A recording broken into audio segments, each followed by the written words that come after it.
So hello guys, idioms का ये video number 2 जहाँ पर हम लोग 26 से 50 तक आए हुए ईडियम्स की बात करेंगे। किरण इंग्लिश 16,950 से हैं ये ईडियम्स। कंप्लीट बुक सोल्यूशन चल रहा है हमारे यहाँ पे। और गैस अभी फ़िलहाल होली ऑफ़र में इस पूरी बुक का कंप्लीट सोल्यूशन आपको मिल जाएगा मात्र 299 रुपीज़ में, जो कि 50% ऑफ़र के साथ है। अदरवाइज़ इसका प्राइस आपका 599 रुपीज़ है। अभी फ़िलहाल होली ऑफ़र में आपको सिर्फ 299 में मिल जाएगा। 14 डेट तक आपके पास इसका ऑफ़र है, आप इसको बाय कर सकते हैं। डिस्क्रिप्शन बॉक्स में हमारा नंबर भी है व्हाट्सएप का, उस पर आप हमें व्हाट्सएप कर सकते हैं। ठीक है, चलिए फिलहाल हम लोग शुरू करते हैं अपनी आज की कहानी को और बात करते हैं ईडियम नंबर 26 से। Take exception to. पहले ईडियम हमारा आज का टेक एक्सेप्शन टू। तो गैस टेक एक्सेप्शन मतलब होता है गैस अपवाद। केमिस्ट्री में आपने इसको ज़रूर पढ़ा होगा। टेक मतलब होना या लेना, यस। तो अपवाद करना किसी बात पर या फिर कठोर आपत्ति करना, ऐसे बोल सकते हैं। तो कठोर आपत्ति करना। टू ऑब्जेक्ट स्ट्रांगली, पहला ही इसका आंसर हो जाएगा आपका correct. To enjoy, to make, to comply with, ये गलत होगा। अगला है कट टू द चेज। बड़ा प्यारा आइडियम है, cut to the chase. Guys cut to मतलब डायरेक्ट कट करके बात पाना, चेज की बात पर। तो कट टू द चेज मतलब मुद्दे से ना भटकना, डायरेक्ट मुख्य विषय पर आना। To start talking about the important aspect of something.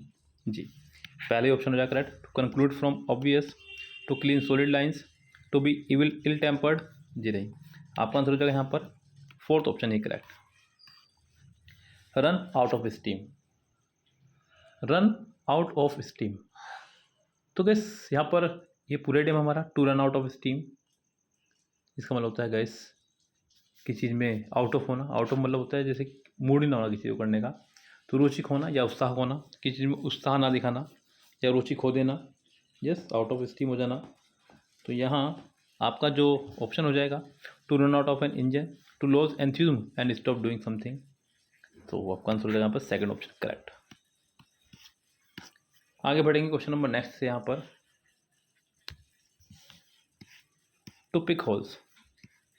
Pick holes मतलब गैस पिक मतलब ढूंढना, होल्स मतलब चेज। तो दूसरे में कमियां ढूंढना, दूसरों की गलतियां ढूंढना। To find the weak points in something. आपका आंसर होगा यहाँ पर third option correct. Smell a rat. तो गैस रैट बोलते हैं चूहे को, और स्मेल मतलब सूंघना। चूहा अगर गलती से कहीं मर जाए तो उसकी इतनी गंदी स्मेल आती है कि बहुत दूर तक जाती है। तो इसलिए एक ईडियम बना है स्मेल अ रैट, यानी कि कुछ होने का संदेह होना। टू स्मेल अ रैट मतलब गलत का अंदेशा करना, यानी कुछ साइन ऐसे आना कि लगे कुछ गलत हो रहा है। To show signs of covered eyes, to smell the presence of a rat, to suspect that something is wrong about a situation. आपका आंसर हो जाएगा third option. Live high on the hog. To live high on the hog यानी कि पूरे ऐशो आराम की ज़िंदगी जीना। Live high on the hog, ऐशो आराम के साथ जीना। To live in a luxurious life. आपका आंसर हो जाएगा यहाँ पर third option correct. Flog a dead horse. Guess flog बोलते हैं कोड़े को, डेड बोलते हैं मरे हुए घोड़े को। तो मरे हुए घोड़े के कोड़े मारना, कोड़े समझते हैं ना आप गैस, हंटर वगैरह जो होता है वो। तो मरे हुए घोड़े के हंटर मारना, कोड़े मारना, इसका मतलब ऐसा काम करना जिसका कोई फ़ायदा है ही नहीं। To waste your effort by trying to do something that is no longer possible. Fourth option होगा हमारे यहाँ से correct. As fit as fiddle. कई बार गैस आपसे लोगों ने पूछा होगा yes how are you. Generally लोग जवाब देते हैं कि आई एम फाइन, बट अगर अच्छा होगा अगर आप आई एम फाइन की जगह I am as fit as fiddle बोले, इसका मतलब होता है गैस पूरी तरह से स्वस्थ, स्ट्रॉन्ग एंड हेल्दी। अगला आइटम बड़ा प्यारा है अर्गस आइड। गैस अर्गस नाम का एक राक्षस हुआ करता था जिसकी 100 आंखें थी। अब जिसकी 100 आंखें हों तो कितना चौकन्ना होगा, वो हर चीज़ देख सकता है। तो चौकन्ना हो जाना, अर्गस आइड मतलब बिल्कुल चौकन्ना होना, किसकी 100 आंखें थी इसी वजह से। तो ऑब्जर्वेंट, फोर्थ ऑप्शन हो जाएगा हमारे यहाँ से करेक्ट। अगला है बिड डिफियंस। बिड डिफियंस कैस चुनौती देना किसी को, किसी की बात को ना मानना, टू डिसरिगार्ड रैकलेसली, डिसरिगार्ड करना किसी का, पहला ही आंसर हो जाए correct. With bated breath, with bated breath यानी कि किसी चिंता में होना, बहुत ही चिंता की तरह सांस लेना। एंड डिस्प्यूट जी नहीं, इन एंजाइटी आपका आंसर हो जाएगा यहाँ पर second option correct. To clip one's wings, समझ रहे हैं आप लोग, क्लिप लगा देना किसी के पंखों में, यानी कि किसी के पंखों में क्लिप लगा देना, किसी की आज़ादी छीन लेना। टू रिस्ट्रिक्ट समवंस फ्रीडम, किसी की आज़ादी छीन लेना। हमारा अगला है क्लोवन हूफ। क्लोवन हूफ ये बड़ा आइडिया में गाइस हमारा। हूफ क्लोवन यानी कि शैतानी पंजा, शैतानी ताकत, शैतानी उद्देश्य और difficult situation, the evil intention. हमारा आंसर हो जाएगा यहाँ से सेकंड ऑप्शन करेक्ट। आगे जो हमारे पास ईडियम्स हैं उनको देखते हैं गाइस यहाँ चलते हुए। ड्रैकोनियन लॉ, ड्रैकोनियन लॉ एक ऐसा कानून जो कि बहुत सख्त हो, बहुत कठोर हो।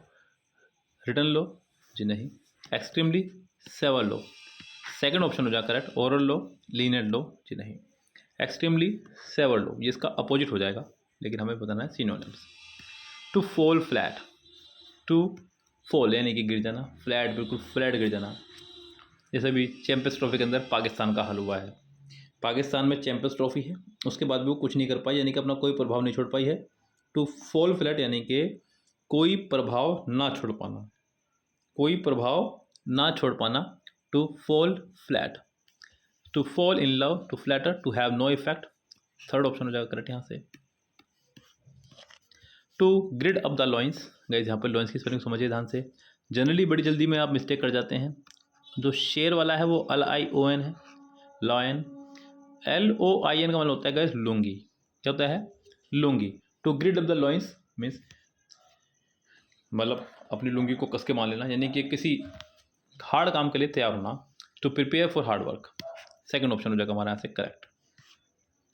Eight somebody's expense, at somebody's expense यानी किसी और के खर्चे पर, किसी समझ रहे हो ना आप लोग, एक्सपेंस मतलब खर्चे, समबडी किसी और के, तो किसी और के खर्चे पर। Paid for by someone, to blame a crime on someone as the unlucky person whose loss arises if one person benefit it is. So guys यहाँ पेड बाय समवन आपका आंसर हो जाएगा करेक्ट, ये यहाँ पे गलत दिया गया है। आगे बढ़ेंगे। Be in a force, be मतलब होना, इन फोर्स पूरी ताकत के साथ होना, पूरी ताकत में होना। जैसे कि आज मेजोरिटी में होना किसी कह सकते हैं, जैसे कि बीजेपी गवर्नमेंट आज पूरी मेजोरिटी में है, इस तरह की ताकत की बात कर रहा हूँ मैं यहाँ पर। To be in a force तो बड़ी संख्या में होना, इन ग्रेट स्ट्रेंथ और नंबर्स ये कह सकते हैं आप इसका second option. Make a scene, make a scene यानी कि सीन बना देना, समझ रहे हैं आप गाइस, यानी कि कहते हैं ना कई बार अक्सर लाइव हो जाती है उसने तो सीन ही बना दिया वहाँ पे, तो उसने तो हंगामा खड़ा कर देना, क्या कर देना हंगामा खड़ा कर देना। To perform beautifully in front of an audience, make a public disturbance और excited emotional display, second option हो जाएगा हमारा से correct. Be left stranded, be left stranded एक बड़ा प्यारा ईडियम हमारे पास है यहाँ पर, जिसका मतलब होता है यहाँ पर किसी को लेफ्ट मतलब छोड़ देना, स्ट्रेंडेड मतलब असहाय यानी कि मुश्किल परिस्थिति में छोड़ देना, किसी को असहाय छोड़ देना या किसी को मुश्किल परिस्थिति में छोड़ देना। Unable to leave someone somewhere because of the problem. So guys इसका आंसर मुझे लगता है पहले ही हो जाए correct. Suffer a bad hair day, having only a single thing, to be the last person, first option हो जाएगा हमारा से करेक्ट। आगे बढ़ेंगे क्वेश्चन नंबर नेक्स्ट पर। ओल थम्स, गैस समझिए ध्यान से इस बात को। ओल थम्स अंगूठा किसी भी चीज़ को पकड़ने की या फिर पकड़ को मजबूत करने के लिए दिया गया है, नोट काम करने के लिए। किसी चीज़ में अगर आपको पकड़ मजबूत करनी है तो आप अंगूठे का इस्तेमाल करेंगे, यस। लेकिन अगर आप हर काम में अंगूठा इस्तेमाल करने लगें तो आपका काम का नाश करेगा। सो ओल थम्स का मतलब होता है गैस काम को पूरी तरह से बेकार कर देना। So permission from the concerned people to get ahead, a crowd cheating their favor, physically awkward especially with respect to the hands. Yes. A ray of hope, रे मतलब किरण, होप मतलब आशा, आशा की किरण, आशा की किरण दिखाई देना. तो गैस यहाँ even in a very bad situation one should try to see a good thing. Good days are sure to follow difficult ones. Be very happy even if the reasons is very small, something that provides a small amount of optimism in a difficult situation. Fourth option होगा यहाँ से correct हमारा. Be in two minds यानी कि दो मन होना. एक तरह कह सकते हैं कि आपके दो मन हो रहे हैं, तो मतलब दुविधा में होना. यस, कन्फ्यूजन यानी कि निर्णय नहीं ले पा रहे हैं. Behave smart at some times and stupid at another. Unable to decide. Yes, second option हो जाएगा करेक्ट यहाँ से. Wet behind the ears, wet behind the ears मतलब कानों को कच्चा होना, इमेच्योर कह सकते हैं. टू टेक अ बात लेकिन एक्सपीरियंस और भी इमेच्योर. सेकंड ऑप्शन हो जाएगा यहाँ से करेक्ट हमारा नेक्स्ट मीडियम है और लास्ट मीडियम है यहाँ का. Be on the air, on air मतलब हवा में होना, बी मतलब होना. बी ऑन द एयर मतलब हवा में होना. तो हवा में क्या है गैस, जो चीज़ें रेडियो पर प्रकाशित होती हैं. B on the air. Yes, तो यानी कि रेडियो पर किसी का प्रकाशित होना, तो ब्रॉडकास्ट ओवर द रेडियो और टीवी. आपका आंसर हो जाएगा पे पहला ऑप्शन करेक्ट. और ये थे हमारे आज की ईडियम्स की क्लास नंबर 2. तो मिलते हैं कल नेक्स्ट क्लास में. तब तक के लिए bye bye. Have a nice day.